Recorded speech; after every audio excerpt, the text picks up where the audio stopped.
Hello commandos, welcome to Biomentors classes online. So today it's a topic from the chapter alternating current और आज हम लोग शुरुआत करने वाले हैं अपने अगले टॉपिक के इस चैप्टर में जो है आरएलसी सर्किट। ठीक है, आरएलसी सर्किट यहां पर हम डिस्कस करने वाले हैं। अब मैं इसमें आपको बता दूं जो हम यहां पर डिस्कस करने वाले हैं वो है RLC series circuit only. We are not going to discuss parallel circuits because parallel में फिर काफी लेंदी हो जाएगा और वो आपको सिलेबस का पार्ट है भी नहीं। ठीक है, चलो नाउ आरएलसी सर्किट की जब मैं बात करता हूं तो जाहिर सी बात है, सबसे पहले तो मैं वही बताऊंगा, सर्किट डायग्राम बनेगा। पहले तो एक आर होगा, एक एल होगा और एक सी होगा जिसे हम कनेक्ट करेंगे अपनी एसी सप्लाई वोल्टेज से। ठीक है, ये है आर, ये है एल, ये है सी और ये है आपका supply voltage V of T बराबर वीएम साइन ओमेगा टी। मैं आपको बता चुका हूं, आप वीएम लिखो चाहे वी नॉट लिखो, उससे कोई ज्यादा फर्क पड़ने वाला नहीं है। कहानी की शुरुआत कैसे होगी? जैसे आरएल में करी, जैसे आरसी में करी, लेकिन इस बार हमको सबको यहां पर लेना होगा। यस और नो, क्या ये बात सही है? ओके, चलो तो सबसे पहले हम बात कर देते हैं for pure resistor. For pure resistor तो क्या होगा भैया? तो आपके पास में मैं सीधा सीधा फेजर डायग्राम पे ही बात कर रहा हूं। ये V होगा और ये यहां पर आपका I होगा। यस और नो? अब जो ये I है बेसिकली ये IRMS है और जो V है वो आपका VR है। यस, चलो मैं आगे रजिस्टर के आगे जब बढ़ूंगा तो मैं किसके बारे में बात करूंगा? ओमेगा के बारे में बात करूंगा। लेकिन इससे पहले एक और चीज की, जो VR होगा क्या वो IRMS इंटू R होगा? बिल्कुल। फिर हम बात करते हैं फॉर प्योर इंडक्टर। तो यहां पर क्या होगा? Current lags behind voltage. Current क्या होगा? पीछे रहेगा। तो भैया मैं अब डायरेक्टली बना रहा हूं क्योंकि अभी तक आप समझ चुके हैं सारी कहानी। तो ये आपका IRMS होगा और ये आपका VL होगा। सही बात है। और ये जो VL होगा क्या वो IRMS इंटू XL होगा? यस। फिर हम बात करेंगे for pure capacitor. For pure capacitor तो अब देखिए यहां पर ये आपका IRMS, क्योंकि करंट को अब यहां पर लीडिंग में डालना है तो ये आएगा आपका VC। ठीक है, यहां पर भी एंगल है 90 डिग्री का और यहां पर भी एंगल है 90 डिग्री का और यहां जो VC आएगा वो आएगा आपका IRMS इंटू XC बराबर है यस और नो? आपने बोला ठीक है। जब मैं इनको करता हूं combining all, what will I get? I will get like this. देखो ये रहा आपका IRMS, इसी लाइन पर है ये आपका VR, इधर है आपका VL और इधर है आपका VC। सही है क्या? बोलो भाई, यही होगा या नहीं होगा? आपने बोला ठीक है। अब सोचो, देखो यहां पर दो सिचुएशन बनती है, या तो VL आपका बड़ा होगा VC से या छोटा होगा। मैं मान के चलता हूं अभी के लिए कि मानो कि VL बड़ा है, वो वैसे अपने आप आ जाएगा, लेकिन यदि मैं इसको सिंगल साइड में लेके आता हूं तो क्या मैं इसे ऐसे बनाऊंगा? ये है आपका VR और ये है आपका VL माइनस VC। यस और नो? यस और नो। और जो आपका करंट है क्या वो इसी लाइन पर है, IRMS। अब यदि मैं सिर्फ वोल्टेज की बात करूं तो क्या मेरे पास में ये आएगा VRMS और ये बनेगा एंगल फाई, यस और नो। तो क्या मैं ये लिख सकता हूं कि भैया VRMS जो आएगा वो आएगा under the root of VR square plus VL minus VC का होल स्क्वायर, यस और नो। सही बात है, बिल्कुल। यदि ये बात सही है तो यहां देखो मैं VR को क्या लिख रहा था, IRMS इंटू R लिख रहा था क्या, VL को क्या लिख रहा था, IRMS इंटू XL लिख रहा था क्या, VC को क्या लिख रहा था, IRMS इंटू XC लिख रहा था। तो मैं VRMS को क्या लिखूंगा, IRMS इंटू Z, जहां पर Z का मतलब है टोटल इंपीडेंस, यस और नो। एक तरह से सर्किट का टोटल रेजिस्टेंस, एक तरह से सर्किट का टोटल रेजिस्टेंस। यदि इस बात से एग्री करते हो तो हम लिख सकते हैं IRMS इंटू Z बराबर under the root of IRMS into R का whole square plus IRMS into XL minus IRMS into XC और पूरे का होल स्क्वायर। सही है क्या, बोलो भाई सही है। अब यहां पर क्या होगा, ये IRMS से ये सारा कटेगा भाई, देखो IRMS कॉमन आएगा तो यहां से स्क्वायर आएगा, ये भी स्क्वायर होगा, फिर यहां से कॉमन लेंगे तो रूट के बाहर निकले के IRMS बचेगा। तो यहां से मुझे Z का फॉर्मूला मिलेगा, वो होगा R square plus XL minus XC का होल स्क्वायर। फॉर्मूले पर थोड़ा सा ध्यान दीजिएगा, गलती की कोई गुंजाइश नहीं है, क्योंकि नजर हटी और दुर्घटना घटी। तो IRMS इंटू Z, तो बेसिकली देखो ये जो VRMS है वो आपका IRMS इंटू Z बनेगा। क्या बोलते हो, सही बात है। और ये आपका फाई का क्या रह जाएगा, फेज डिफरेंस।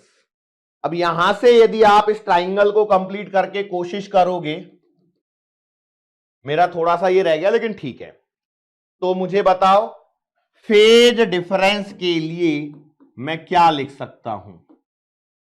मैं लिख सकता हूं tan फाई बराबर VL minus VC upon VR, that is tan phi बराबर IRMS into XL minus IRMS into XC upon IRMS into R।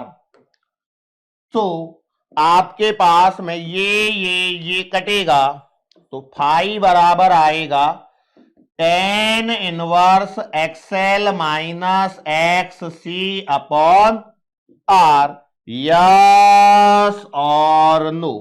क्या यही आएगा या नहीं आएगा, तो आपने बोला हां सर जी यही आएगा।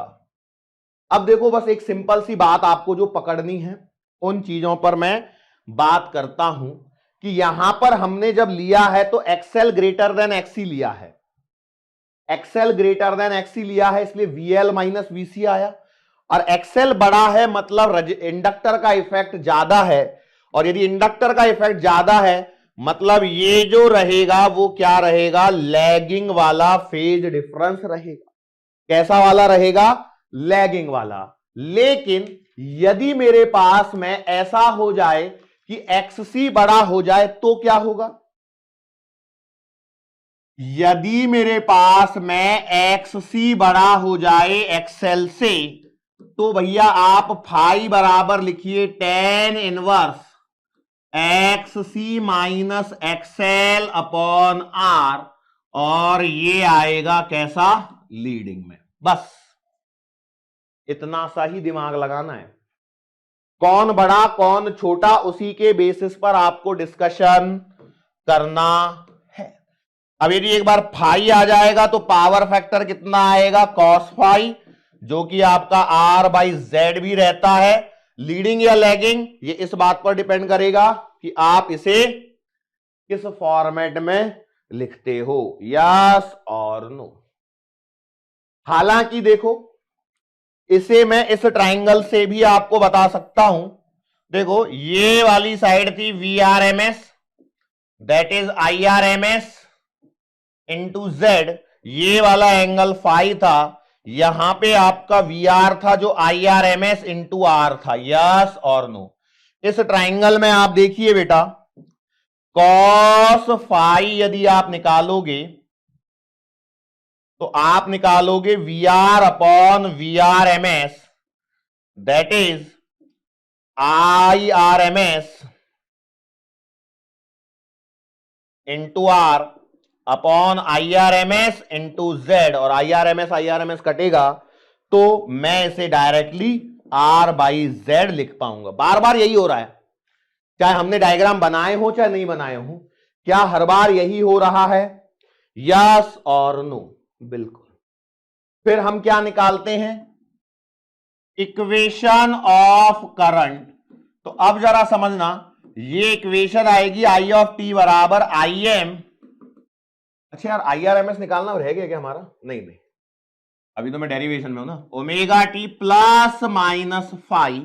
तो अब यहां पर ध्यान रखना कि यदि XL ग्रेटर देन XC होगा तो भैया I ऑफ टी बराबर आपको लिखना है IM साइन ओमेगा टी और माइनस फाई, क्योंकि लैगिंग होने के कारण। और यदि XC बड़ा है XL से तो आप इस इक्वेशन को इस प्रकार से यूज करेंगे। ये बात समझ में आई।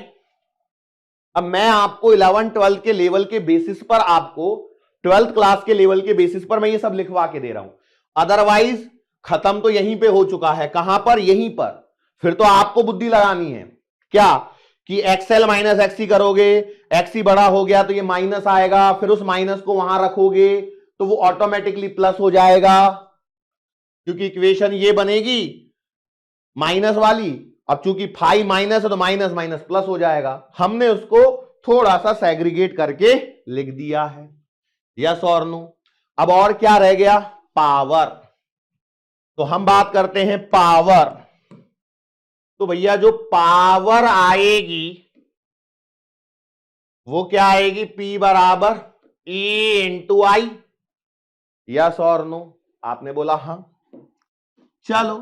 तो भैया पावर तो ये आएगी कितना, Vm sign omega T into IM sine omega T plus minus का फाई। सही बात है, यस सर जी, बात तो सही है। आगे बढ़ता हूं मैं। तो भैया देखो ये इंस्टेंटेनियस पावर बन रही है, तो मैं इसे लिखूंगा Vm IM sine omega T into sine omega T plus minus का फाई। बोलो सही है या गलत है, सही है। अब इस ब्रैकेट को यदि मैं ओपन करता हूं तो मुझे बताओ क्या बचेगा, Vm IM sine omega t, ये एज इट इज, और ये बनेगा बेटा आपका sine omega T cos phi, plus हो तो प्लस, माइनस हो तो माइनस, और ये आएगा cos omega t sine phi, yes और नो। सही है। ब्रैकेट को ओपन करके जरा लिखना बेटा यहां पर।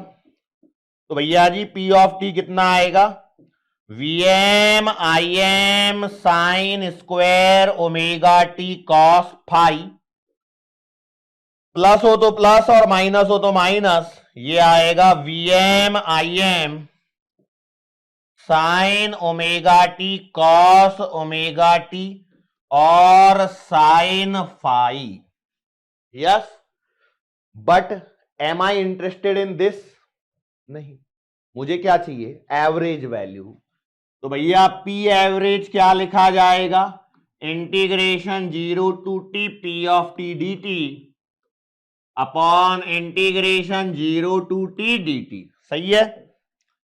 इसका मतलब यह है कि आप लिखोगे पी एवरेज बराबर, ये इंटीग्रेशन में ऊपर चलेगा, 0 से लेकर के टी तक Vm Im sine square omega T cos phi plus minus Vm Im sine omega T cos omega t sine phi और dt। यस और नो? और नीचे आएगा इंटीग्रेशन 0 टू टी dt। सही है? नाउ मुझे बताओ इसे क्या लिखूंगा मैं? इसे मैं तोड़ सकता हूं और नीचे क्या बचेगा? 0 to T d T 1/t बचेगा, तो मैंने इसे एज इट इज रहने दिया। अब देखो इसने वाले पोर्शन को यदि मैं लेके आऊंगा तो ये आएगा 0 से t तक Vm Im sine square omega T cos phi dt plus minus, मुझे यहां पर एक ब्रैकेट और लगाना पड़ेगा, ये वाला, फिर आएगा integration 0 to t Vm Im sine omega T cos omega t sine phi और dt और लास्ट में ये वाला ब्रैकेट क्लोज। ठीक है? अब यहां पर देखो बेटा, पहले वाले इंटीग्रेशन में कॉमन चीजों को बाहर ले लो तो आपको मिलेगा पी एवरेज बराबर 1/t, फिर ये बड़ा वाला ब्रैकेट और फिर Vm Im cos फाई बाहर, और क्या आएगा? 0 से लेकर के t तक sine square omega t dt। सही है? आगे देखो, ये plus minus as it is और कांस्टेंट चीजों को बाहर निकालो तो ये आएगा plus minus Vm Im sine phi integration 0 to t sine omega T cos omega t dt और ये वाला ब्रैकेट यहां पर क्या करोगे? क्लोज। सही है? अब यहां पर देखो एक सिंपल सी बात ये है, इसका इंटीग्रेशन क्या आएगा? nt/2 और इसका क्या आएगा? सर इसका कैसे निकालें? तो भैया देखो यहां पर आप 2 से मल्टीप्लाई और 2 से डिवाइड करो तो एक स्टेप और बढ़ेगा मेरा ज्यादा से ज्यादा, तो मैं लिखूंगा पी एवरेज बराबर 1/t, ये बड़ा ब्रैकेट, ये आपका Vm Im cos फाई आ चुका है बाहर, ये integration 0 to t sine square omega t dt plus minus ये आपका Vm Im sine phi constant बाहर, ये आएगा 0 टू टी और ये नीचे 2 और आएगा और ये बनेगा साइन 2 ओमेगा टी dt। सही है? बोलो भाई। अब कर लेते हैं इंटीग्रेशन, तो आपको पी एवरेज कितना मिल रहा है? 1/t और ये आएगा Vm Im cos फाई और यहां आएगा t/2 plus minus Vm Im sine phi by 2 और इंटू 0। सही है? बस यहां देखो t से ये t कटेगा, ये तो पूरा 0 हो चुका है, तो यहां से आपको पी एवरेज कितना मिल रहा है? Vm Im cos phi upon 2। सही है? नाउ इसे मैं थोड़ा सा एडजस्ट करके लिख रहा हूं तो ये आएगा Vm/√2, फिर आएगा Im/√2 और फिर आएगा cos फाई। तो भैया जी मैंने पी एवरेज लिख लिया कितना, VRMS, IRMS और cos फाई।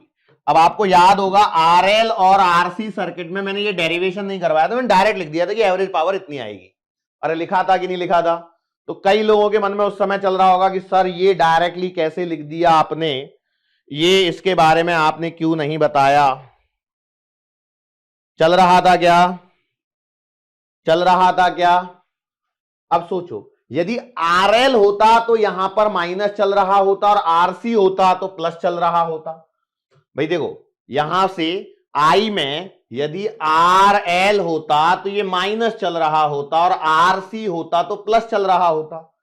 अब देखो ये सारा ऐसे ही चल रहा है, फिर यहां देखो plus minus plus minus plus minus plus minus, कहीं छेड़ा है, ये टर्म अपने आप जीरो हो गई, ये टर्म अपने आप जीरो हो गई, ये टर्म अपने आप जीरो हो चुकी है। यस और नो? तो ये था भैया RLC सर्किट का पूरा खेल जो हमने यहां पर देखा। कोई दिक्कत? एक बार इसकी समरी कर लें, एक बार मैं इसकी समरी देख लूं क्या, revision sort of summary of RLC circuit में। चलो समरी देखते हैं। तो भैया देखो, जनरली आपके पास में ये R गिवन होगा, ये आपका L गिवन होगा और ये आपका C गिवन होगा, एंड देन ये आपको हमारे पास में ये RLC और ये आपका V ऑफ टी बराबर Vm साइन ओमेगा टी होगा, बराबर है। सर्किट में जो करंट होगा उसकी इक्वेशन वही I ऑफ टी होगी। यस और नो? इसके अक्रॉस वोल्टेज ड्रॉप VR होगा, इसके अक्रॉस VL होगा और इसके अक्रॉस VC होगा। सही बात है। आप शुरुआत कैसे करोगे? शुरुआत करोगे वही फाइंड VRMS, जो क्या होगा Vm/√2। कई बार हो सकता है कि भैया ये चीज डायरेक्टली गिवन हो, फिर आप क्या करोगे? फिर आप फाइंड करना है आपको XL, जो या तो ओमेगा L होगा या फिर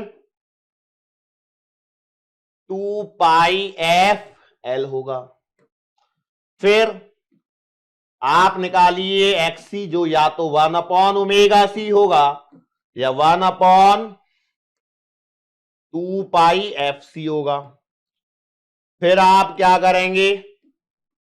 Z निकालेंगे, जो कितना आएगा, √R² plus XL minus XC का होल स्क्वायर। सही है।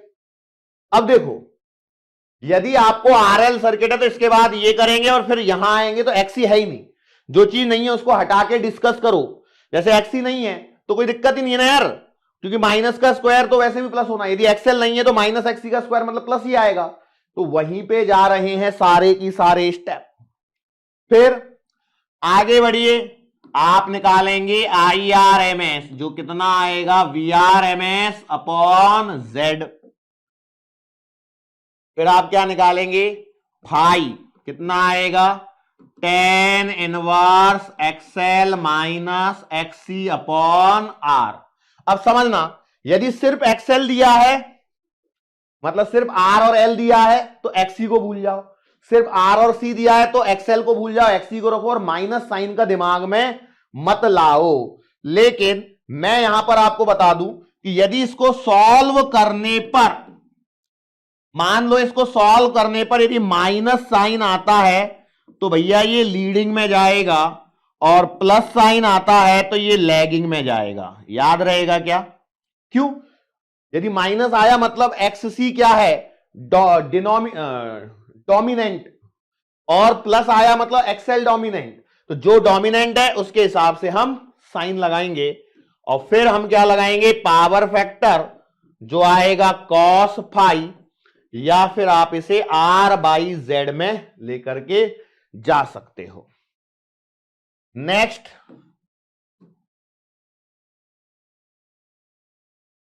Equation of current I of T बराबर I M sine omega T plus minus five. यदि एक्स एल बड़ा है एक्सी से तो आई ऑफ टी बराबर आप क्या लिखोगे, आई एम साइन ओमेगा टी और माइनस फाइव। और यदि एक्स सी बड़ा है एक्सएल से तो ये इक्वेशन में यहां पर क्या आएगा, बोलो प्लस आएगा। क्यों, माइनस माइनस प्लस हो जाएगा। अब मैं चाहूं तो एक ही से कर सकता हूं, प्लस माइनस फाइव, आप देख लो, डिपेंड कैसे साइन लगाना है सवालों में अपने आप समझ में आएगा, डोंट वरी। यस और नो, यस और नो। और ये आई एम, देखो आई एम कैसे निकालोगे, तो भैया आई एम आएगा या तो √2 times I R M S या फिर VM by Z, depend. Now नौवा एवरेज पावर, तो भैया ये आएगी V R M S I R M S cos phi या फिर VM I M upon 2 cos phi. Potential drop across resistor, बोलो कितना आएगा, I R M S into R. देखो बिल्कुल याद होना चाहिए यार ये। फिर हम बात करते हैं पोटेंशियल ड्रॉप अक्रॉस इंडक्टर, बोलो क्या लिखूं, वीएल क्या आएगा, I R M S into XL. ध्यान रखना कई बार बच्चे गलती से एल का मल्टीप्लाई कर देते हैं। फिर क्या आएगा, पोटेंशियल ड्रॉप अक्रॉस कैपेसिटर, तो ये आएगा वीसी बराबर आई आर एम एस और इंटू एक्सी। और लास्ट वाला जो है वो वेरिफिकेशन वाला, मैंने बोला था ना आपको यहां पे 13 स्टेप बन जाएंगे। क्यों 13 करवाए, क्योंकि एक्सएल और एक्सी को मैंने अलग अलग स्टेप मान के किया। तो ये आएगा V R M S V R square plus VL minus VC का होल स्क्वायर। ये हैं वो सारे स्टेप्स जो आपको यहां पर करने हैं।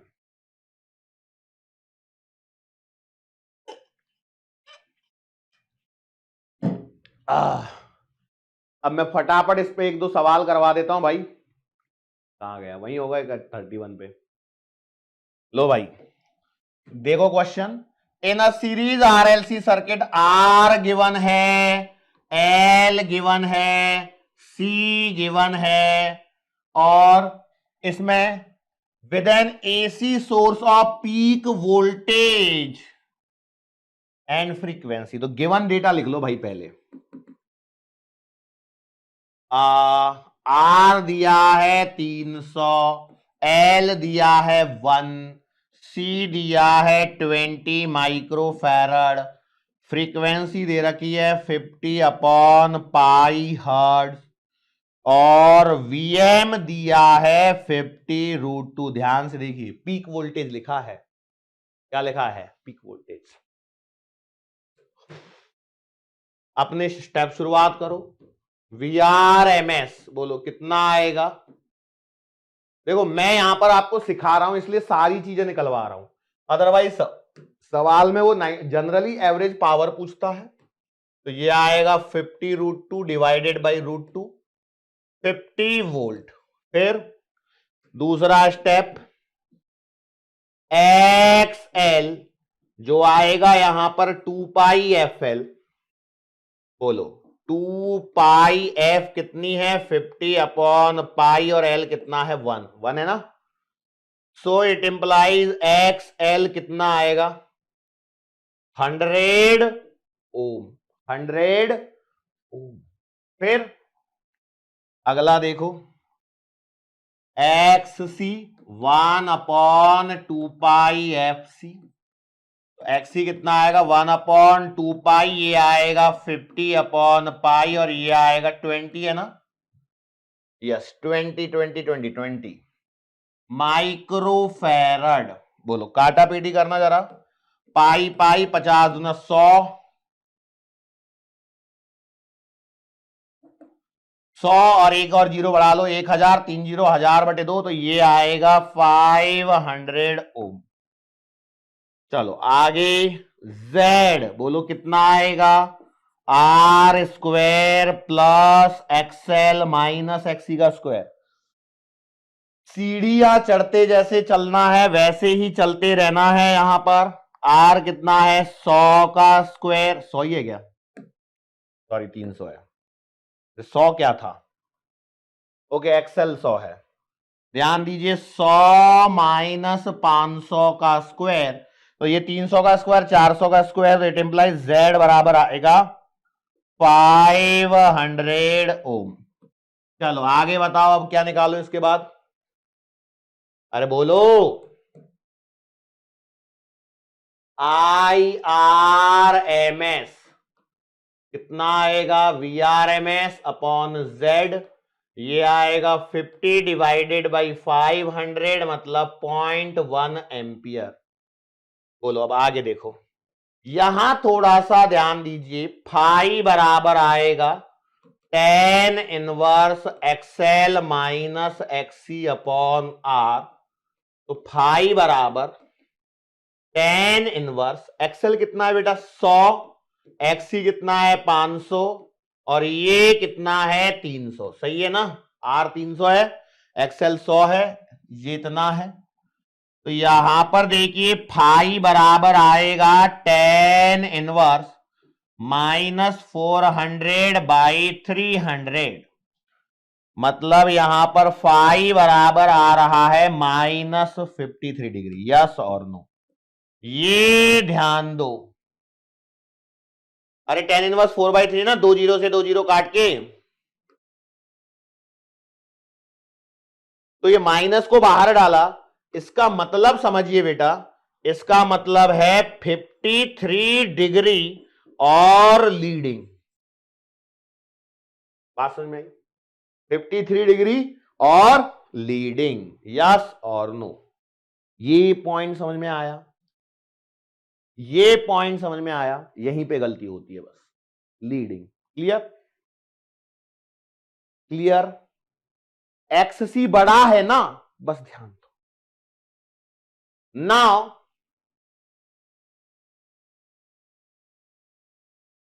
पावर फैक्टर आएगा cos phi, that is cos 53 degree, cos 53 मतलब 0.6, और ये क्या आएगा बेटा जी, लीडिंग। आठवां इक्वेशन ऑफ करंट, बोलो I ऑफ टी बराबर IM साइन ओमेगा टी और प्लस माइनस 5। मैं आपको एक ट्रिक बताऊं, आप इसे हमेशा माइनस रख लीजिए, यदि एक्सएल बड़ा है तो अपने आप ही आ ही जाएगा, लेकिन यदि ये नेगेटिव आया तो माइनस माइनस अपने आप आपका प्लस बनने लगेगा। मतलब बस यहां पे अब IM चाहिए, IM क्या आएगा √2 टाइम्स IRMS, दैट इज 0.1414, सही है। So therefore I of T कितना हो जाएगा 0.1414 साइन ओमेगा, रह गया आपका निकालना है ना, कोई बात नहीं, तो फिर मैं इसको भी अच्छे से कर लेता हूं। √2 कितना आएगा 1.414 इंटू 0.1, तो भैया जी IM आएगा आपका 0.1414 एम्पियर, और एक निकालना है ओमेगा, ओमेगा आएगा 2πf, दैट इज 2π और 50 upon pi, that is 100 radian पर सेकेंड। नाउ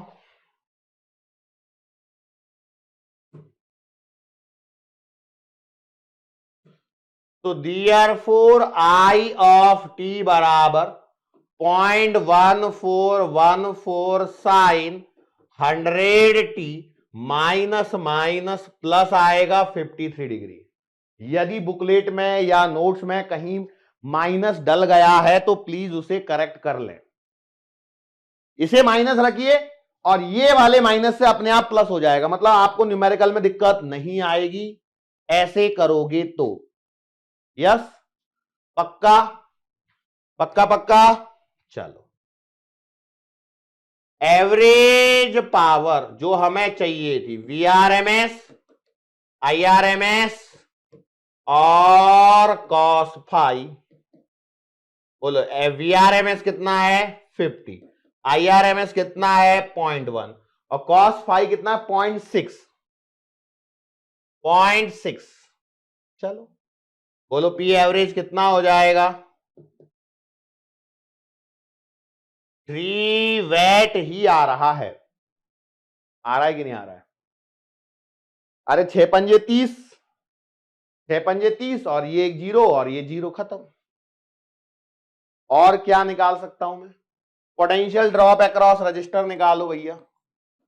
तो वी आर कितना आएगा? I R M S into R 0.1 और ये आएगा 300, मतलब ये आ रहा है 30 वोल्ट। VL निकालोगे तो ये आएगा IRMS इंटू एक्सएल, ये आएगा 0.1 इंटू एक्सएल 100 था, ये आएगा 10 वोल्ट।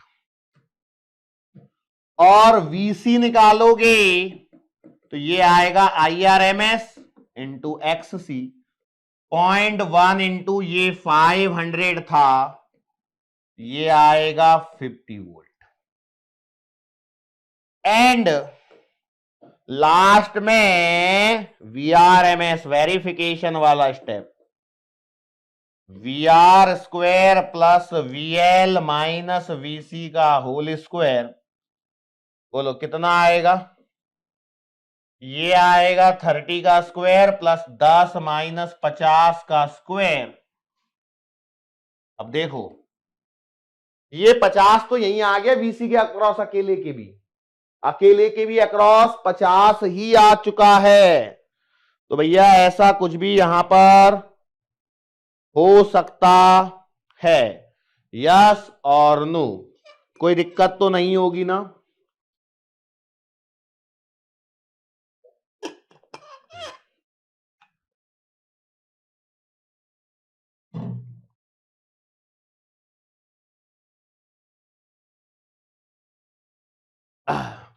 कि कोई दिक्कत होगी?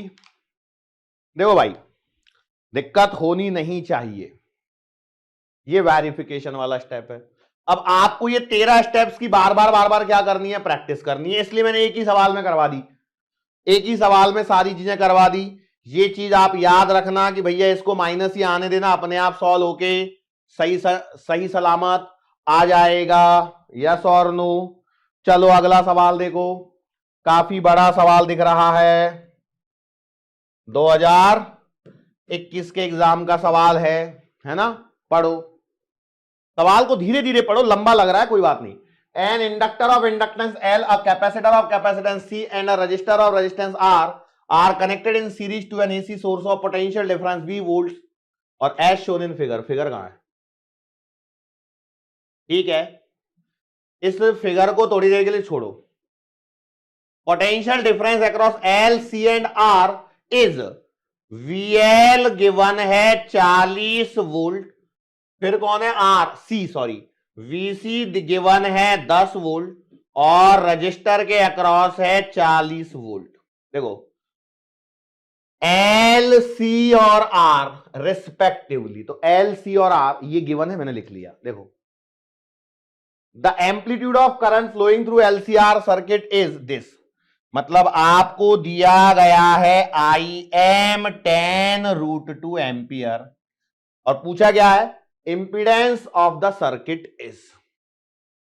शायद ये वो सवाल है जिसमें पेपर में बवाल भी हुआ था, हिंदी मीडियम में उन्होंने इंग्लिश में तो ये पीक करंट लिख के दिया और उन्होंने उसमें करंट लिख दिया था सिर्फ, तो उससे गड़बड़ी हुई थी।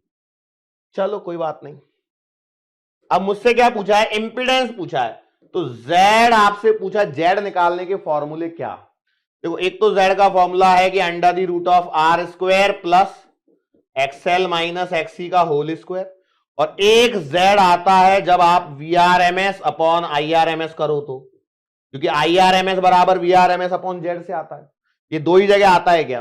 देखो देखो, दिमाग लगाओ यार, यस और नो।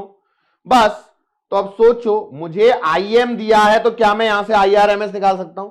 मुझे VL VC और VR दिए, मैं यहां से VRMS निकाल सकता हूं, काम खत्म।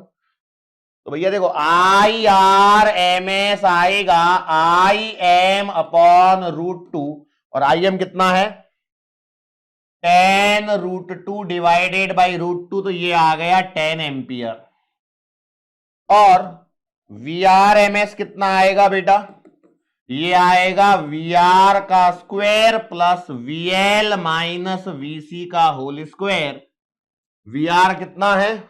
40, ये आएगा 40 का स्क्वायर प्लस VL कितना है? 40 और ये 10, 40 माइनस 10 का होल स्क्वायर, सॉल्व कर लो, ये आएगा 50 वोल्ट। ठीक है, अब आपको चाहिए Z, तो Z आएगा VRMS अपॉन IRMS, तो कितना आएगा?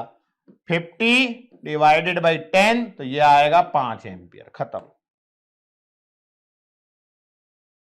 सॉरी 5 ओम। और सोचो, यदि आपने इसको ये किया होता कि ये तो 50 है और इसे 10√2 लिखा होता, तो ये आता 5/√2। कितना आता? 5/√2 आता। √2 मल्टीप्लाई हो गया, 5/√2 ऑप्शन में दिया था क्या? नहीं दिया था।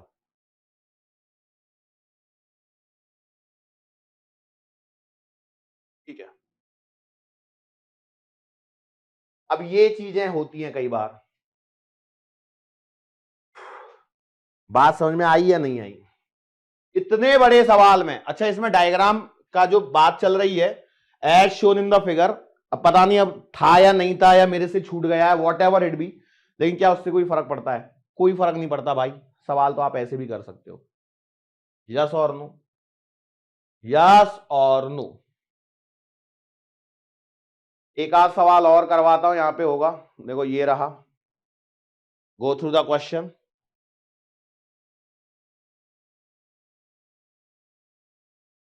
पढ़िए सवाल को पहले। A series LCR circuit is connected to an AC voltage source. एक LCR सर्किट है जिसको मैंने AC वोल्टेज सोर्स से कनेक्ट किया है। फिर उसने बोला है when L is removed from the circuit, यदि हमने सर्किट में से L को हटा दिया तो phase difference between current and voltage is π/3। L remove, तो आपका फाई क्या है? π/3 है। और if instead C is remove, phase difference is again π/3। अच्छा, उसने C को हटा दिया तब भी भैया फाई क्या आ रहा है? π/3 आ रहा है। तो पावर फैक्टर क्या होगा इस सर्किट का, ये आपसे पूछा गया है। लगाओ दिमाग, थोड़ा सा ही दिमाग लगाना है। देखो भैया, यदि ये LCR सर्किट है, मतलब फाई बराबर है tan inverse XL minus XC upon R। अब उसने बोला है कि यदि मेरा L हट गया है तो सर्किट क्या बच गया? RC बच गया। तो फाई क्या बचेगा? ये बचेगा tan इनवर्स और XC अपॉन R, जो कितना है? π/3 है। यस और नो? मतलब मैं लिख सकता हूं tan π/3 बराबर XC अपॉन R, और tan π/3 मतलब tan 60, मतलब ये आ रहा है √3 बराबर XC अपॉन R। ठीक है सर जी, कोई बात नहीं। अरे यही आ रहा है ना। लेकिन यदि आपने C को हटा दिया तो फाई आपका बचेगा tan inverse XL upon R, और ये भी कितना है? π/3 है ना।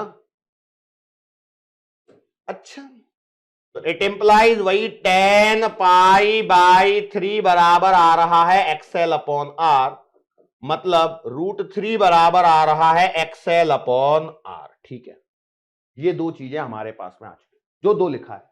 अब उसने सवाल में पूछा क्या है, उसने सवाल में पूछा है पावर फैक्टर।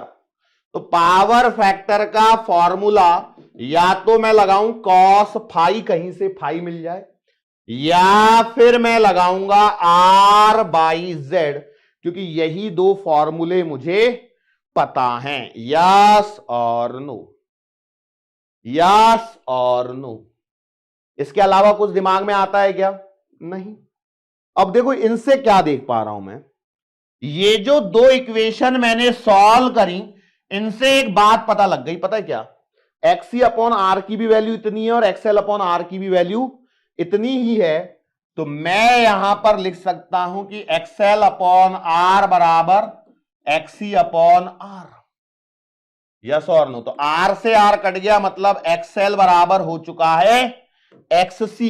तो अब देखो, यदि मैं पावर फैक्टर लिखता हूं कॉस फाई बराबर R बाई जेड, तो यार फाई तो मेरे पास में tan inverse XL minus XC upon R है। यस और नो?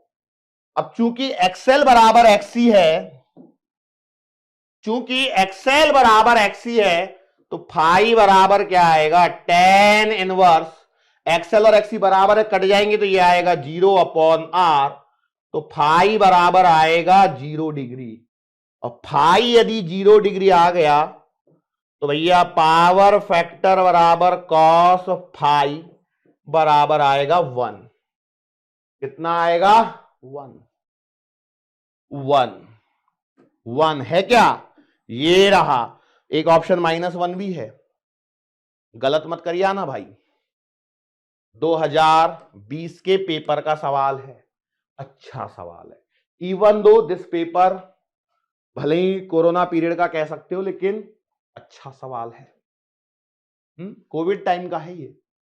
2020 में 15 मार्च के आसपास में कोरोना का वो लग गया था, सब बंद, स्कूल बंद, कॉलेज बंद, ये बंद, वो बंद, और फिर एक हफ्ते बाद में सब कुछ ही बंद हो गया था। यस और नो? कर सकते हैं। एक और सवाल देखो, सवाल देखो क्या दिया गया है। An inductor 20 millihenry, a capacitor 100 microfarad and a resistor 50 ohm are connected in series across a source of EMF V बराबर this. The power loss in the circuit is. लो भाई, गिवन है आपको V ऑफ t बराबर 10 sin 3 140, और क्या given है? R given है 50 ओम, L given है 20 मिली हेनरी, और C गिवन है 100 माइक्रोफैरड। और आपसे क्या पूछा है? P average. सर पर उन्होंने तो पावर लॉस पूछा है, मैं 1000 बार बता चुका हूं यही होता है। बोलो करोगे कैसे? सबसे पहले VRMS निकलेगा, VM by √2, that is 10 by √2, √2 से मल्टीप्लाई करो तो ये आएगा 5√2। सही है क्या? अरे भाई नीचे √2 ऊपर √2, √2 2 2 पंजे 10, 5√2। फिर XL आएगा ओमेगा L, ओमेगा है 314 और L है 20 मिली हेनरी। तो देखो 314 628, तो 628 0 इंटू 10 टू द पावर -3, तो यह XL आएगा 6.28 ओम। XC निकालना 1 अपॉन ओमेगा C 1 अपॉन 314, ये कितना है? 100 माइक्रोफैरड। अच्छा जरा कैलकुलेशन करना, देखो 1 2 तो ये -4, तो ये आएगा 1 2 3 14 करोगे तो 3, लगभग 30 मान लो इसको। लगभग कितना मान लो? 30। क्यों 30? 314 इंटू 3 करोगे कितना आएगा? 942। बचे कितने? 942 बचे कितने? 58 जीरो, तो ये 31 पॉइंट समथिंग आएगा। ठीक है, 31.2 समथिंग कुछ मान लो। फिर आपको क्या निकालना है? z। फिर आपको क्या निकालना है? z। z कितना आएगा? Under the root of R square plus XL minus XC का होल स्क्वायर। आर कितना है? अब आपको लगता है ये कैलकुलेशन देख के कि कौन कर पाएगा? ये छोड़ने लायक सवाल था, क्योंकि इसमें कैलकुलेशन ज्यादा चाहिए। आर कितना है? 50, तो ये आएगा 50 का स्क्वायर। एक्सएल कितना है? 6 समथिंग, 6 ही है ना? हाँ, 6.2 माइनस 31.2 का स्क्वायर, तो z बराबर आएगा 50 का स्क्वायर प्लस 25 का स्क्वायर। सही है क्या?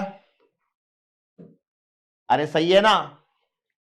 तो इट एम्प्लाइज, देखो z बराबर, इसे लिख सकता हूं मैं 2 इंटू 25, सही है, का स्क्वायर प्लस 25 का स्क्वायर, कॉमन ले लो, तो z बराबर आएगा 25 इंटू रूट 5। सही है, 2 का स्क्वायर 4 और 1 5। ये वाली कैलकुलेशन समझ में आई क्या? और ये आएगा लगभग 2.2, तो z बराबर आएगा 25 दूना 50, लगभग 55 ओम। 55 ओम अप्रोक्सीमेट कर रहा हूं मैं। फिर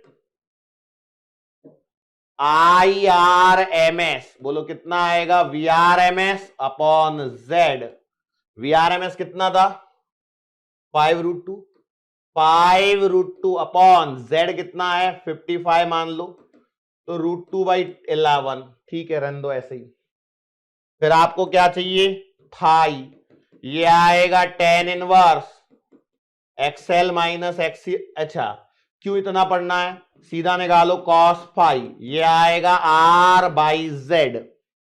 R कितना है? 50 और ये है 55, तो मतलब 10/11।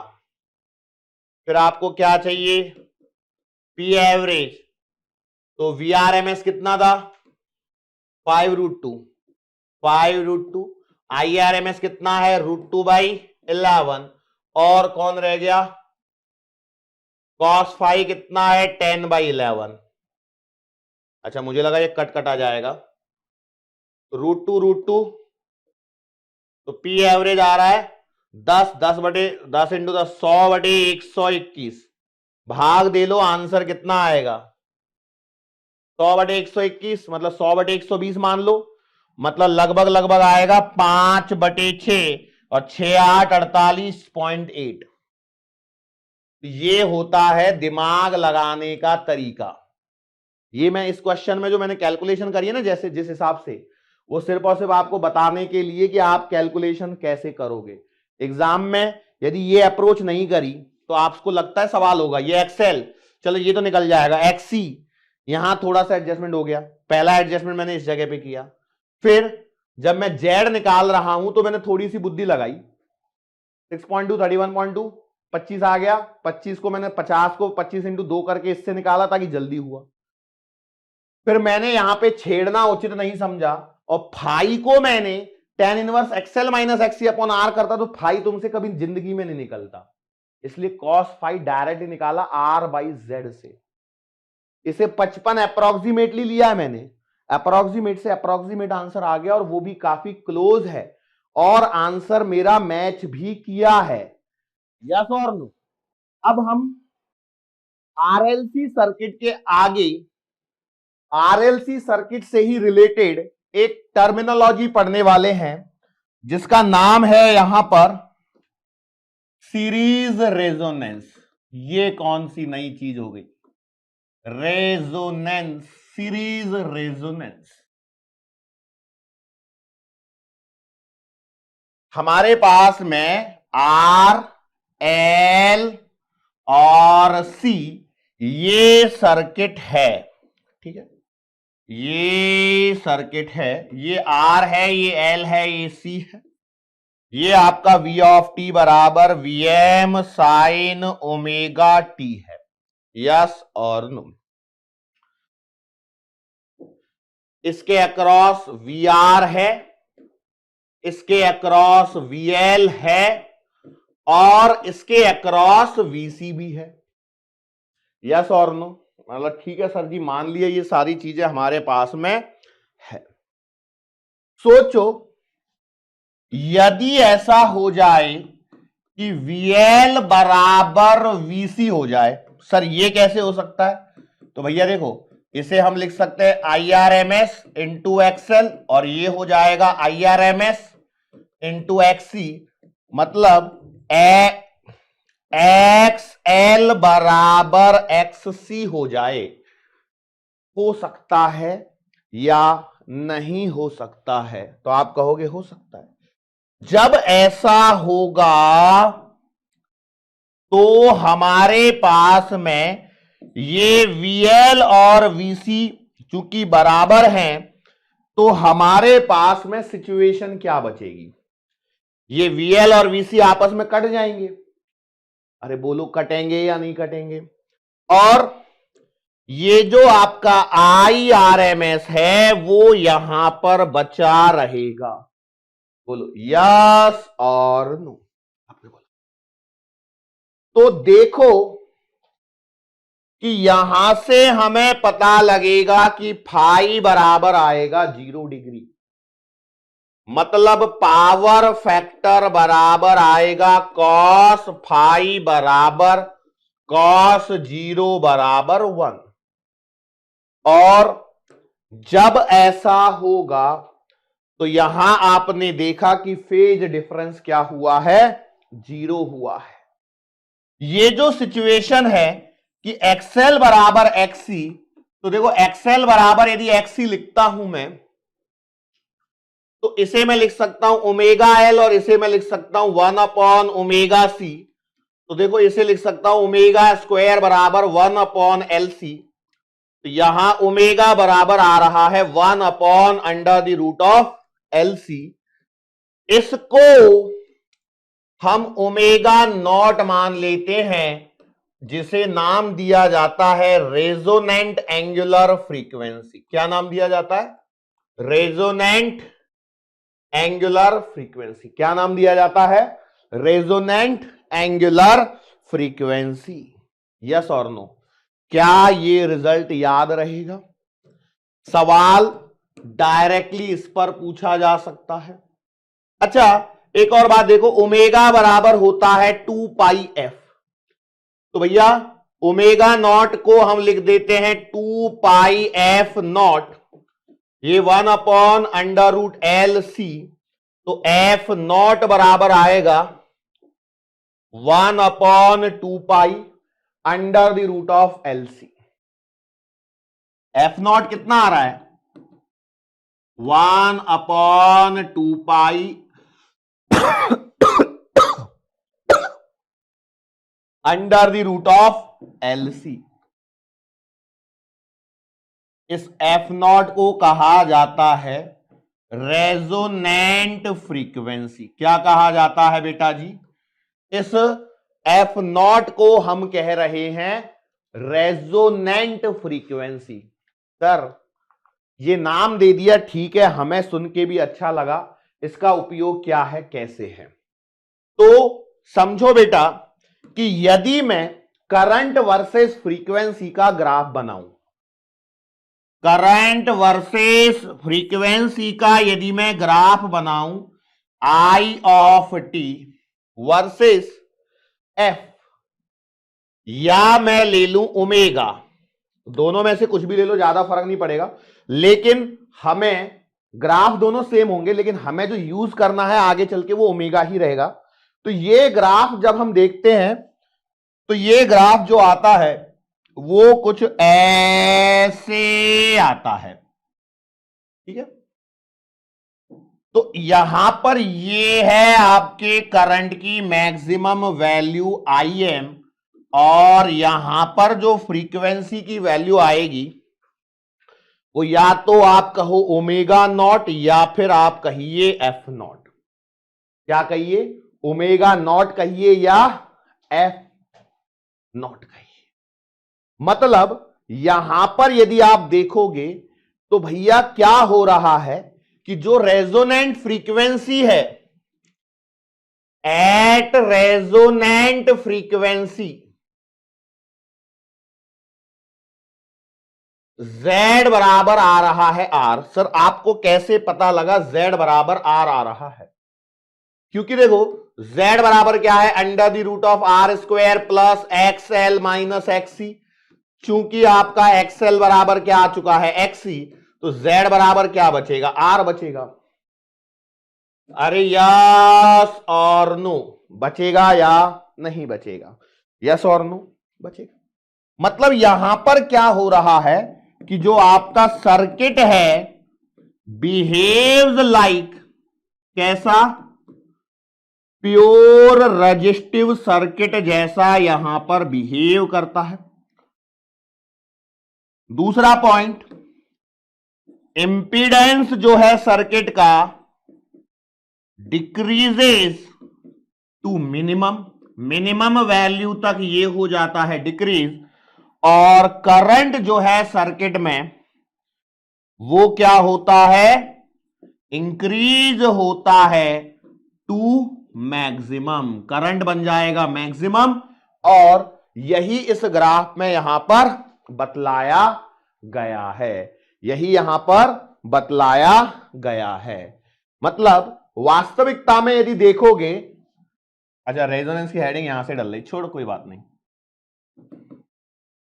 एट रेजोनेंस यदि आप देखोगे तो XL बराबर आएगा ओमेगा नॉट L, और XC बराबर आएगा 1 अपॉन ओमेगा नॉट C। तो भैया जब आप यहां पर फ्रीक्वेंसी को बढ़ाते हो, फ्रीक्वेंसी इंक्रीज होती है तो ओमेगा भी क्या होता है, बढ़ता है।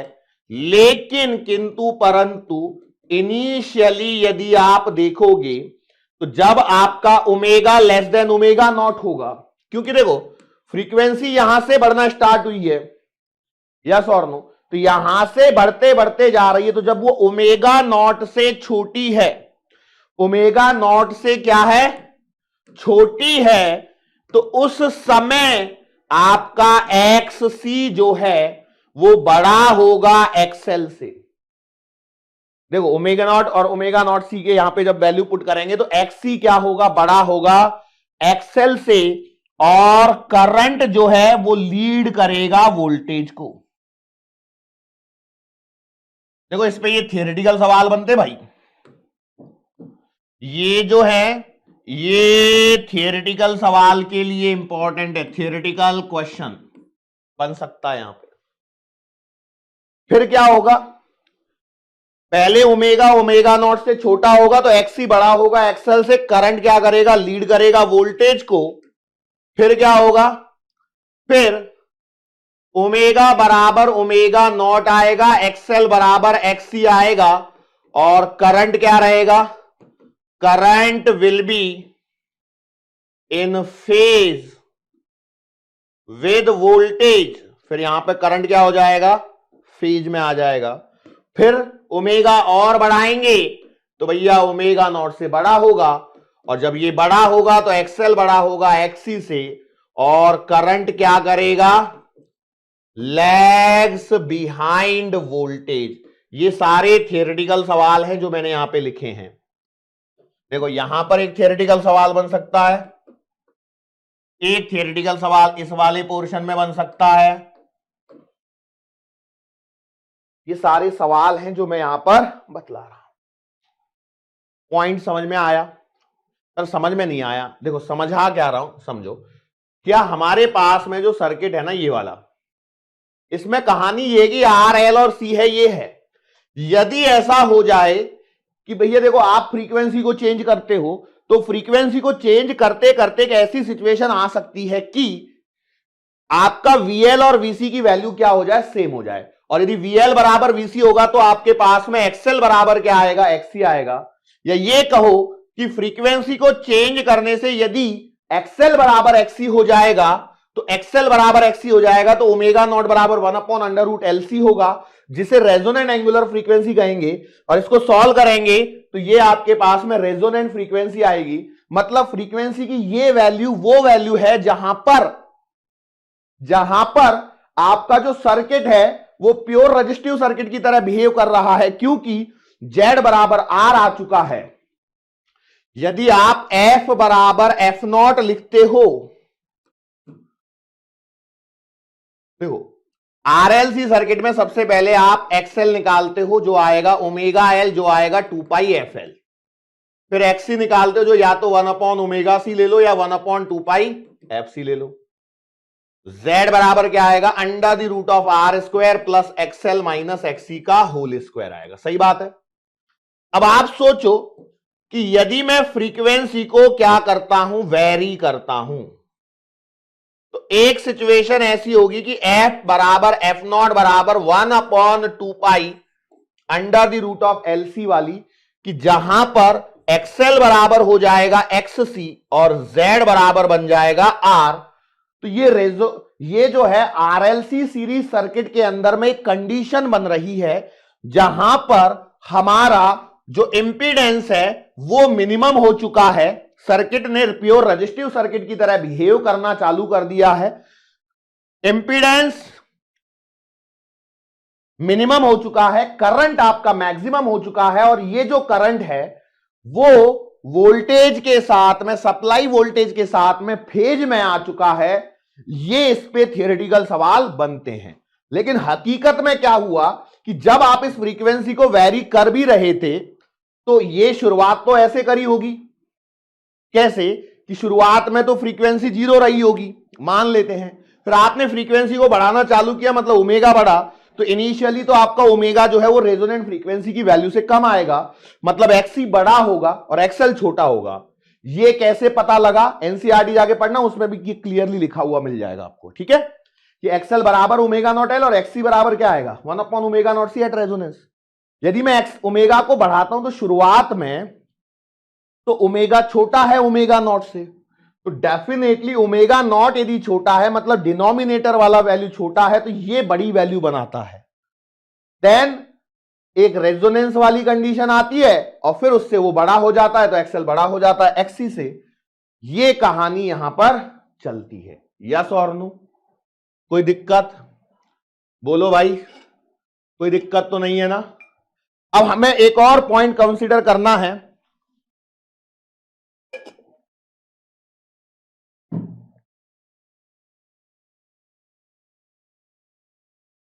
जिसे कहा जाता है sharpness of resonance. Sharpness of resonance.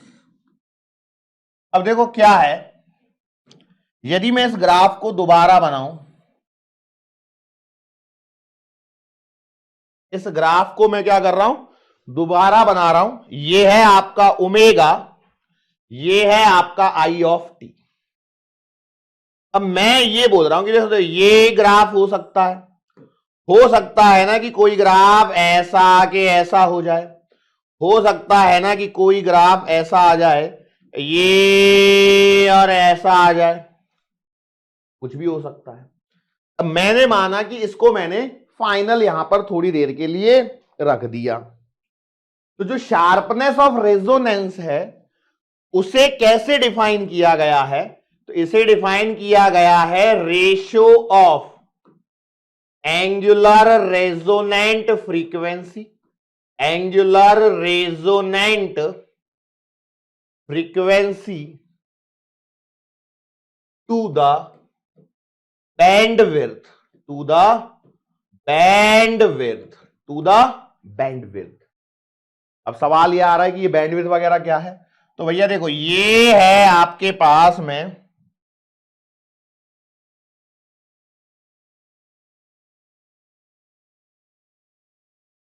ये है आपके पास में करंट की मैक्सिमम वैल्यू।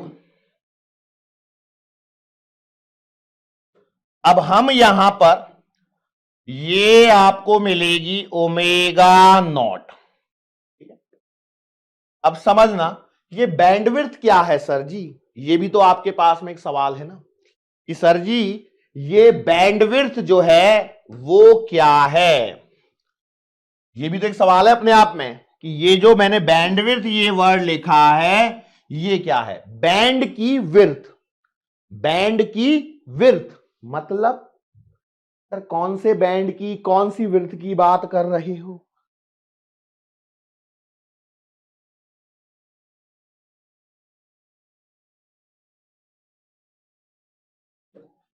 तो हम कहते हैं भैया बैंड विड्थ का मतलब है यहां पर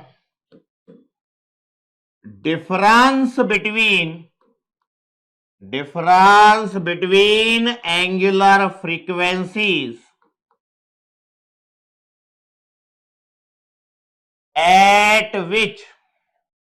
at which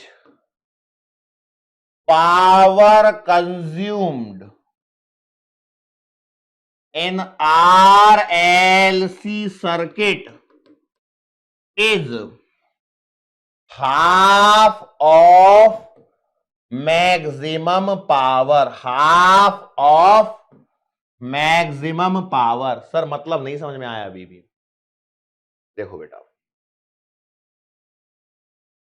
एक्चुअली क्या होगा, यहां पर जब आप देखोगे तो फ्रीक्वेंसी की दो ऐसी वैल्यू मिलेंगी जिन पे आपकी पावर जो है वो क्या होगी, हाफ ऑफ द मैक्सिमम होगी। तो इस पॉइंट को मैंने माना ओमेगा 1, इस पॉइंट को मैंने माना ओमेगा 2।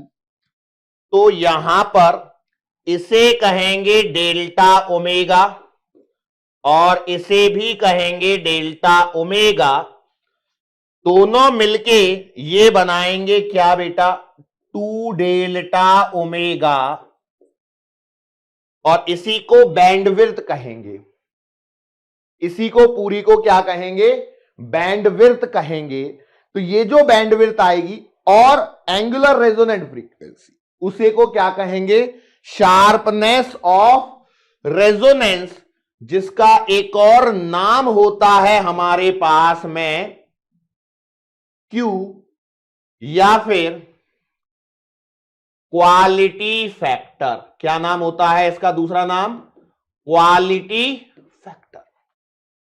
तो ये जो हमारे पास में क्यू आ रहा है ये आएगा omega naught upon 2 delta omega. कितना आएगा, omega naught upon 2 delta omega. ये है आपके पास में क्वालिटी फैक्टर या शार्पनेस ऑफ रेजोनेंस।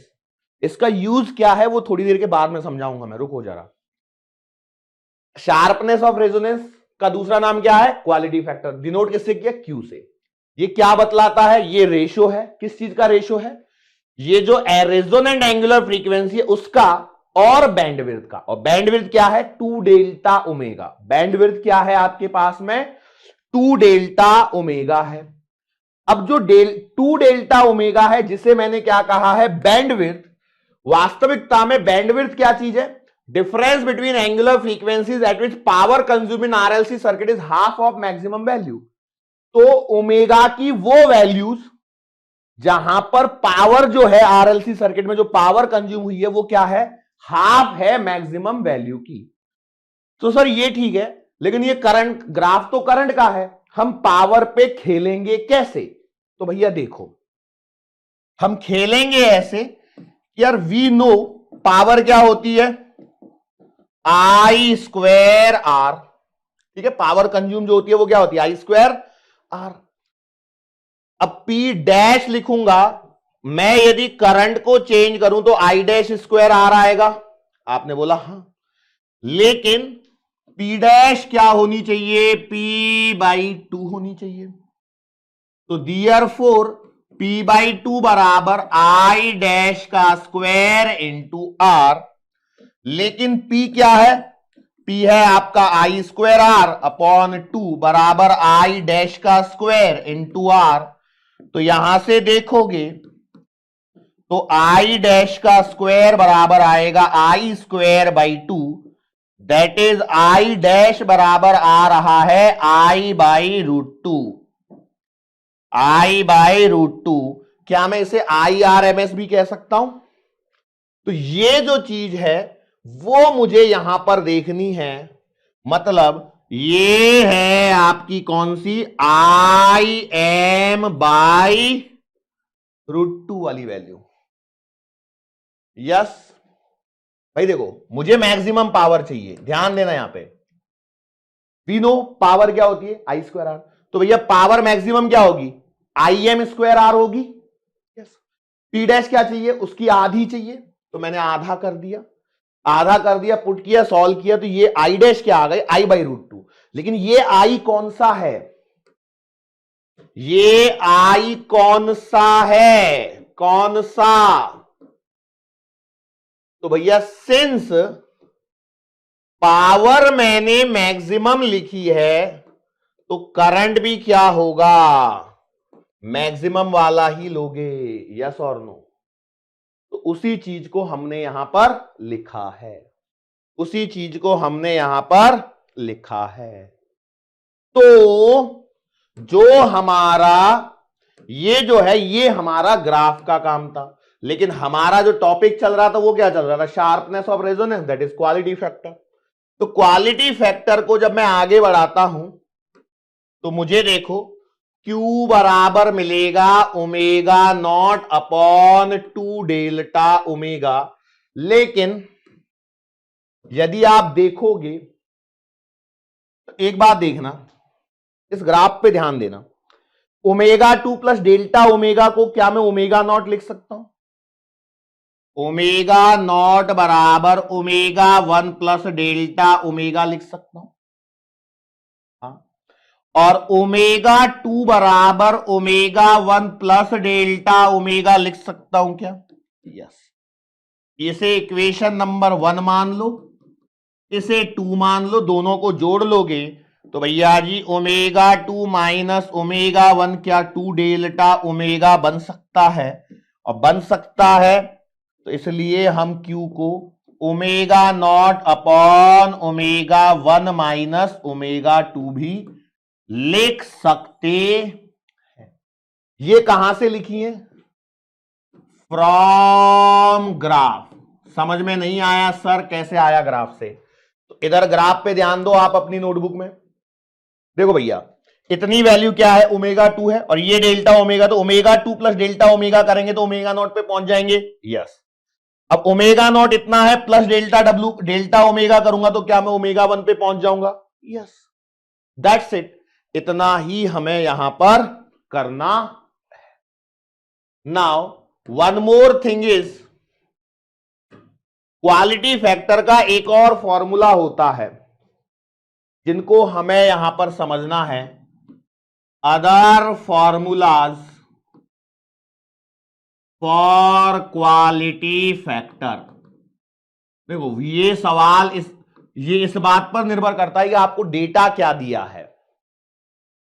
इस पे आपको सवाल देखने को ज्यादा मिलेंगे नहीं कहीं, लेकिन यदि देता है तो आपको पता होना चाहिए।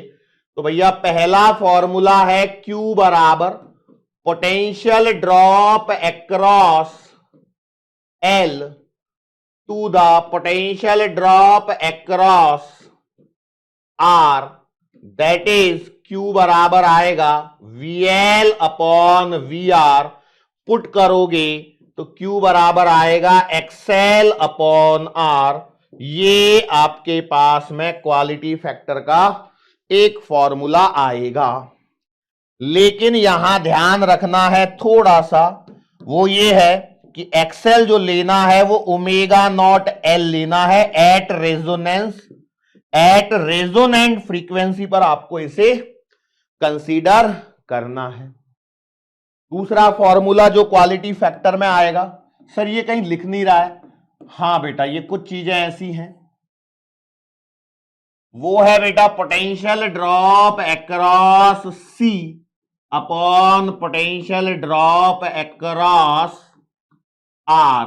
ठीक है, तो इट इंप्लाइज Q बराबर क्या आएगा, VC/VR आएगा। काटोगे IRMS लिख के तो क्या आएगा, XC/R, जिसे आप लिखोगे 1/ω0C इंटू R। ये एक और फॉर्मूला हमारे पास में हो गया क्वालिटी फैक्टर का। तो क्वालिटी फैक्टर के दो फॉर्मूले और हमारे पास में आ चुके हैं। यस और नो, यस और नो। तो रेजोनेंस का यदि मैं समरी बनाऊं पूरे की, तो भैया देखो सीरीज रेजोनेंस क्या चीज है। देखो होता ये है, इसको समरी में अब सुनिए, कुछ जो भी बाउंसर लगा है, कुछ भी हुआ है, उसको मैं एक झटके में पूरा क्लियर कराता हूं। देखो क्या है, कहानी सिर्फ इतनी सी है कि जो हमारे पास में आरएलसी सर्किट है उसको मैंने एसी सप्लाई से कनेक्ट किया है। ओके ठीक है, एक सेकंड को थोड़ा पानी पी लूं मैं। और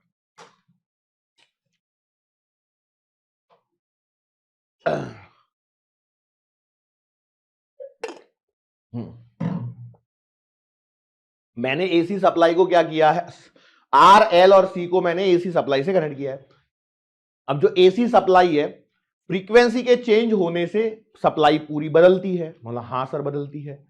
दूसरा, एल और सी जो कनेक्टेड हैं, फ्रीक्वेंसी के चेंज होने से उनके द्वारा ऑफर किया गया रेजिस्टेंस भी बदलता है। क्यों? इंडक्टर का जो रेजिस्टेंस है उसे हम कहते हैं इंडक्टिव रिएक्टेंस, और जो कैपेसिटर का रेजिस्टेंस है, जो कैपेसिटेंस जो है, कैपेसिटर जो है, जो आरएलसी सर्किट में, जो एसी सर्किट में जो रेजिस्टेंस ऑफर कर रहा है उसे कैपेसिटिव रिएक्टेंस कहते हैं। तो जैसे जैसे आप फ्रीक्वेंसी बदलोगे वैसे वैसे आपका एंगुलर फ्रीक्वेंसी बदलेगा, और एंगुलर फ्रीक्वेंसी के बदलने से इंडक्टिव रिएक्टेंस भी बदलेगा और कैपेसिटिव रिएक्टेंस भी बदलेगा। और जब ये चीजें बदलेंगी तो इंडक्टर और कैपेसिटर के अक्रॉस होने वाला वोल्टेज ड्रॉप भी बदलेगा। अब जब ये बदलेंगे तो एक सिचुएशन ऐसी आ सकती है, या ये कहिए कि आएगी, कि जब आपका VL और VC आपस में क्या होंगे, बराबर होंगे। VL और VC आपस में क्या होंगे, बराबर होंगे। अब जब VL और VC आपस में बराबर होंगे तो ये कब हुए होंगे, ये तब हुए होंगे जब XL और XC क्या होंगे, बराबर होंगे, तभी VL और VC भी बराबर हुए होंगे।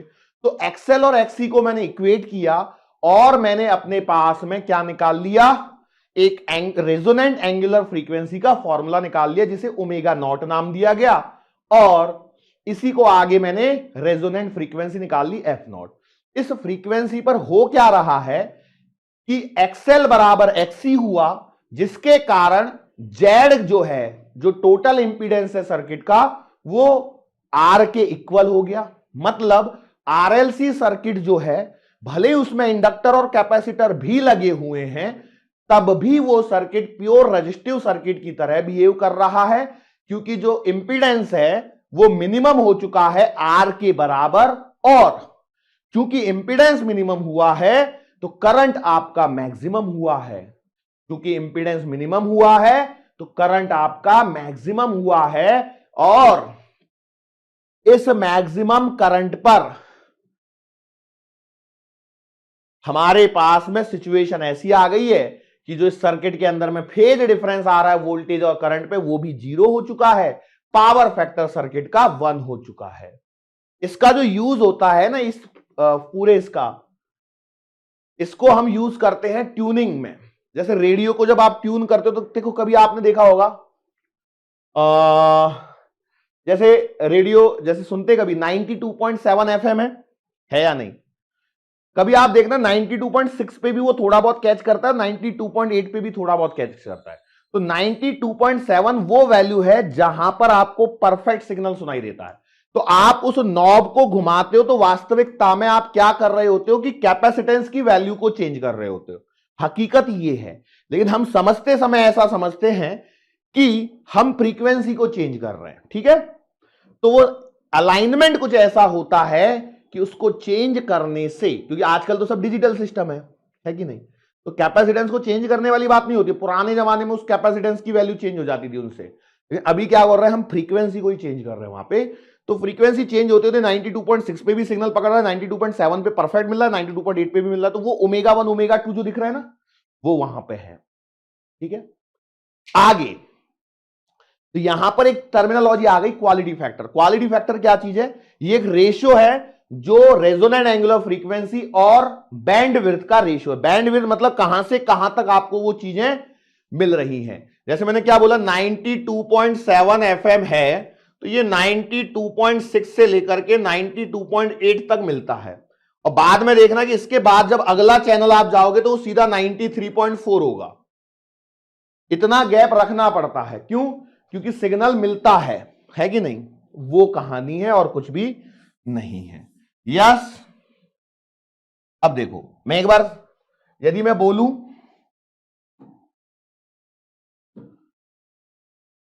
नोट्स में नहीं होगा, आपको समझाने के लिए मैं बोल रहा हूं।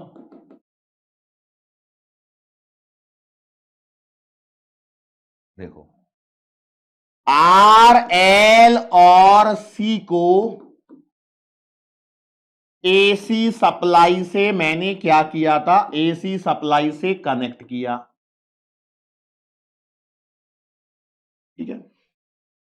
तो भैया फ्रीक्वेंसी को चेंज करने पर आपका एक्सएल एंड एक्ससी दोनों चेंज होंगे। दोनों क्या होंगे? चेंज होंगे, मतलब ठीक है। तो यहां से Z भी क्या होगा? Z भी चेंज होगा। आपने बोला हां। एक और चीज यहां पर होगी, वो क्या है? सप्लाई वोल्टेज भी चेंज होगा। सप्लाई वोल्टेज भी क्या होगा? चेंज होगा। नाउ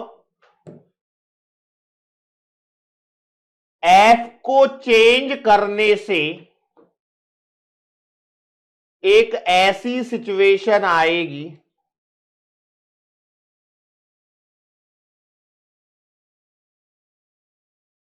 जब VL बराबर VC होगा। होगा या नहीं होगा? आपने बोला हाँ। और ये कब होगा? VL बराबर VC कब होगा? जब XL बराबर XC होगा। मतलब XL बराबर XC होने से ही VL बराबर VC हुआ होगा। इसको सॉल्व करेंगे तो ओमेगा नॉट बराबर 1/√LC या F नॉट बराबर 1/2π√LC मिला, जिसे हमने रेजोनेंट फ्रीक्वेंसी नाम दे दिया, ठीक है। अब कहानी ये हो रही है कि एट रेजोनेंट फ्रीक्वेंसी, इस रेजोनेंट फ्रीक्वेंसी पर जो सर्किट का इंपीडेंस है, इंपीडेंस मिनिमम हो गया।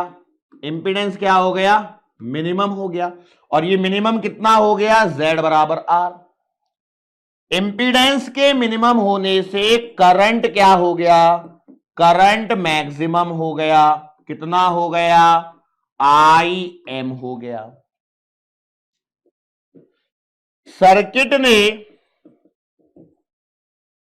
प्योर रेजिस्टिव सर्किट की तरह बिहेव किया।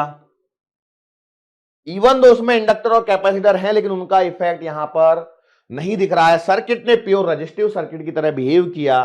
दैट इज कि आपका फेज डिफरेंस 0 हुआ। पावर फैक्टर आपको क्या मिल गया? 1। पावर फैक्टर क्या मिल गया? अब कहानी यह है कि जब आप फ्रीक्वेंसी को चेंज कर रहे हो, तो जब इनिशियली ओमेगा नॉट से छोटा है तो XC ग्रेटर देन XL हुआ, और करंट ने यहां पर क्या किया? लीडिंगली करंट लीड्स वोल्टेज। फिर ओमेगा बराबर ओमेगा नॉट हुआ तो XL बराबर XC हुआ, दैट इज फाई बराबर 0 हो गया।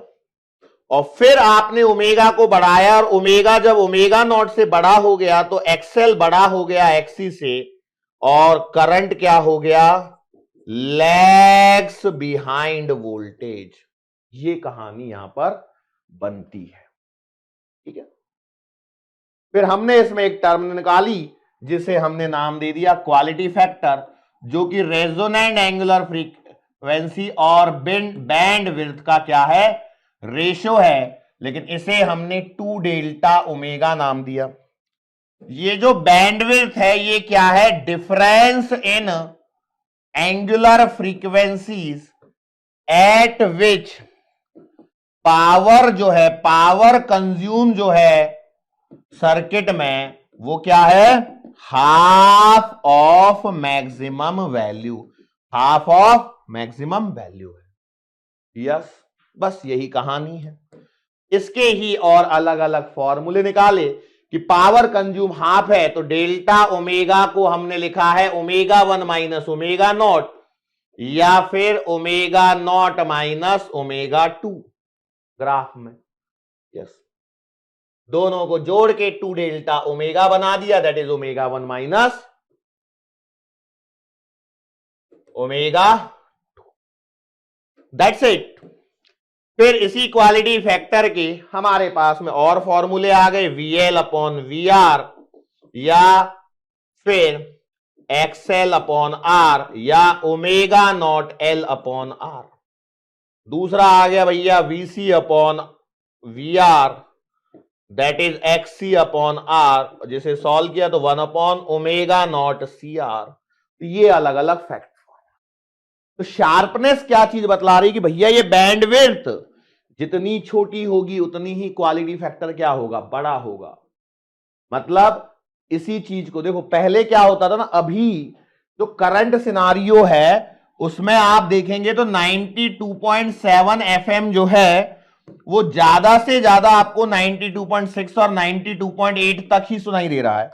अब सोचो यदि ये यहां पे 92.1 पे भी सुनाई दे, या मान लो 4 कम कर लो, इसमें से 4 कम कर लो, 4 कम करो तो 92.3 हो जाएगा, और इधर में 4 बढ़ाएंगे तो ये आएगा 93.1। लेकिन इसके बाद में जो अगला चैनल है FM पे वो 93.4 FM है। यस और नो? अब सोचो यदि इसमें भी मैं 4 कम करूंगा तो यहां पे 93 आएगा और यहां पे 93.8 आएगा कि नहीं आएगा? जबकि आप एक्सपेक्ट क्या करोगे कि ज्यादा से ज्यादा 93.3 और 93.5 पे ये हमें सुनाई दे। यस और नो? तो अब देखो यहां पर इस वाले केस में ये हो गई बैंडविड्थ इधर, और यहां पर ये हो गई बैंडविड्थ इधर। जबकि यहां यदि आप बैंडविड्थ को चेक करोगे तो यहां देखो ये बैंडविड्थ इतनी सी है और ये बैंडविड्थ इतनी सी है। तो जैसे जैसे ये बैंडविड्थ बढ़ेगी तो शार्पनेस क्या होगी, कम होगी। मतलब देखो इस केस के लिए आपका ये ऐसे आएगा, लेकिन जो मैंने यहां बनाया है उसके लिए ऐसा आएगा। ये अंतर है, समझ में आया? रेडियो की ट्यूनिंग में इसमें इनका यूज किया जाता है, इसलिए बेटा हम इस टॉपिक को यहां पर पढ़ते हैं। ये प्रैक्टिकल एग्जांपल है जो मैंने आपको समझाया, हो सकता है एनसीईआरटी में हो ना हो। अच्छा, जाके एनसीईआरटी देखना और उसमें क्या ये एग्जांपल दिया हुआ है इसको चेक करना और कमेंट सेक्शन में बताना कि सर इतने टाइम इंटरवल पर आपने ये जो एफएम वाला एग्जांपल दिया था ये हमको एनसीईआरटी में मिल गया और इतने पेज नंबर पे मिला, और नहीं मिला तो लिख देना भैया कि नहीं मिला, क्या दिक्कत है। पर सोच लेना यदि एक ने मिला लिखा और एक ने नहीं मिला लिखा और मान लो मिल गया तो दिक्कत हो जाएगी। और यदि किसी को मिलता है तो क्या मिला वो जरूर लिखना कमेंट सेक्शन में। I will be waiting for your replies, ताकि मुझे पता चलता रहे कितने लोग एनसीईआरटी को जाके पढ़ते भी हैं। ये प्रैक्टिकल एग्जांपल है जो मैंने आपके सामने लिया है, ठीक है। चलो अब मैं आपको एक सवाल तो होगा डेफिनेटली 81 पे ही होगा, 81 नंबर की स्लाइड पे मुझे याद है। हाँ ये रहा।